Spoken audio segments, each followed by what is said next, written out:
ମୁଁ ଲକ୍ଷ୍ୟ କରୁଛି ଆମ ଉଦ୍ୟାନରୁ ଜଣେ ପୁଷ୍ପ କିଏ ଚୋରି କରି ନେଇଯାଉଛି। କିଏ କିଏ ସେଇ ପାପିଷ୍ଟ ଦୁଃସାହସୀ? ଟିକେ ମାତ୍ର ତାର କ'ଣ ଭୟ ନାହିଁ? ମହର୍ଷି ବିଶ୍ୱାମିତ୍ର ଉଦ୍ୟାନ ବୋଲି ସେ କ'ଣ ଜାଣିନାହିଁ? ତୁମେମାନେ ଏହାର କିଛି ସନ୍ଧାନ ପାଇଲ ନା ଗୁରୁଦେବ? ଆମେ ଶତ ଚେଷ୍ଟା କରି ମଧ୍ୟ ଏହାର କୌଣସି ସନ୍ଧାନ ପାଇଲୁ ନାହିଁ। ସେଥିପାଇଁ ଆମେ ବହୁତ ଦୁଃଖିତ ଗୁରୁଦେବ। ତେବେ ଶୁଣ, ତୁମମାନଙ୍କ ଛଡ଼ା ଆମ ଉଦ୍ୟାନରୁ ଯଦି କେହି ପୁଷ୍ପ ଚୋରି କରେ ତେବେ ତାର ହସ୍ତପଦ ଆମ ଉଦ୍ୟାନ ବୃକ୍ଷରେ ବନ୍ଧନ ହେବ। ଏହା ମୋର ଆଦେଶ। ବିଶ୍ୱାମିତ୍ର ବାକ୍ୟ କେବେ ଅନ୍ୟଥା ହେବନି। କିନ୍ତୁ ଗୁରୁଦେବ, ସେ ଯଦି ମନୁଷ୍ୟ ନ ହୋଇ କୌଣସି ଦେବୀ କିମ୍ବା ଦେବତା ହୋଇଥିବେ? ତଥାପି ଋଷି ବାକ୍ୟ ନଇବ ଅନ୍ୟଥା। ଦେବ ଦାନବ ଗନ୍ଧର୍ବ କିନ୍ନର ଯକ୍ଷ ରକ୍ଷର ଯେ କେହି ହୁଅନ୍ତୁ ନା କାହିଁକି, ବିଶ୍ୱାମିତ୍ର ବାକ୍ୟ କେବେ ଖଣ୍ଡ ନେବ ନାହିଁ। ଆସ ଆସ ଶିଷ୍ୟଗଣ, ଯଜ୍ଞ କାର୍ଯ୍ୟ ଆରମ୍ଭ କରିବା।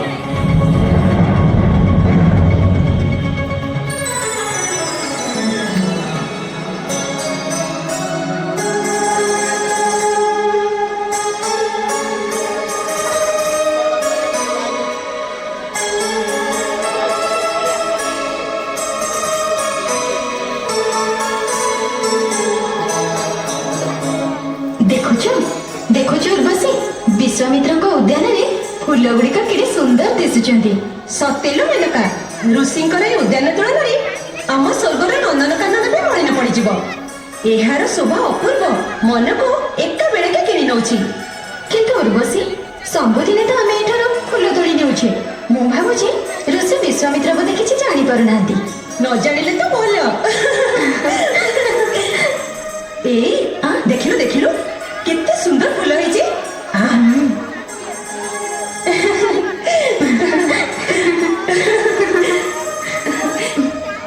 ଏଇ ଦେଖୁଛୁ ମେନକା, ଫୁଲ ଆଜି କେତେ ସୁନ୍ଦର ଦେଖାଯାଉଛି। ହଁ ନମିତ, ଏ ଫୁଲ ଗୁଡ଼ିକ ବହୁତ ସୁନ୍ଦର ହେଇଛି। ଦେଖିଲ ଏମିତି ଚାହଲୋ, ହଲେ ଝୁଲେ ଫୁଲ ଦକ୍ଷିଣ ବାଟେ, ଉଡୁଛି ଭର ମଧୁ ନିମନ୍ତେ। ଗାଇଲୋ କୋଇଲି ଗାଇଲୋ, ମନ ମଧୁବାଲା ଲାଗୁଛି ସତେ। ନାନା ଜାତି ଫୁଲ ଫୁଟିଛି କେତେ, ଦେଖିଲ।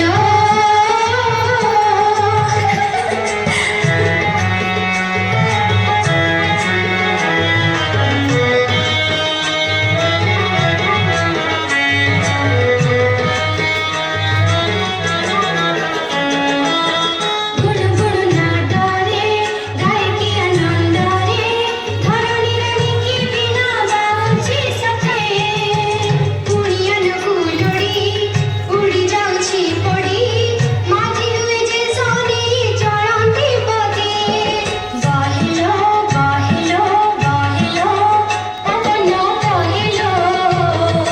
ହଲେ ଝୁଲେ ଫୁଲ ଦକ୍ଷିଣ ବାଟେ, ଉଡୁଛି ଭର ମଧୁ ନିମନ୍ତେ।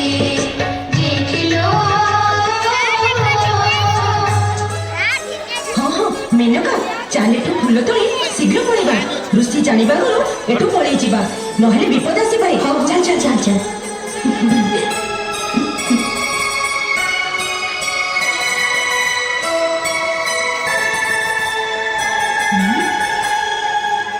ମେନକା, ଶୀଘ୍ର ତୋଳ। ଇଏ କଣ ହେଲା ମେନକା? ଆମ ହାତ ଗୋଡ଼ ଗୋଟେ ଫୁଲ ଗଛରେ ବାନ୍ଧି ହେଇଗଲା। ମୋର ଏଠୁ ସେଇ ଅବସ୍ଥା ଉର୍ବଶୀ, କ'ଣ କରିବା କହିଲୁ? କଣ କରିବା? ଚାଲ 2 ଜଣ ମିଶି ଡାକ ଛାଡ଼ିବା। ଯଦି କେହି ସହୃଦୟ ବ୍ୟକ୍ତି ଥିବ, ଆମ ଆପଣ ଚିତ୍କାର ଶୁଣି ଏ ବିପଦ ମୁକ୍ତ କରିବ। ସେଇଆ କରିବା। ଚାଲ, ରକ୍ଷା କର। କିଏ କୋଉଠି ଅଛ? ଆମକୁ ରକ୍ଷା କର।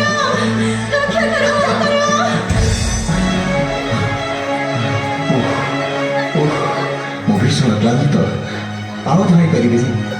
ଆଶ୍ଚର୍ଯ୍ୟ ମୃଗ, ମୁଁ ଯେତେ ଥର ସ୍ୱର ସନ୍ଧାନ କରୁଛି ସେତେ ଥର ଲକ୍ଷ୍ୟଭ୍ରଷ୍ଟ ହେଇଯାଉଛି। କି ଲଜ୍ଜା! ରାଜା ହରିଶ୍ଚନ୍ଦ୍ର ପକ୍ଷେ ଏ ଲଜ୍ଜା କ'ଣ ଶୋଭନୀୟ?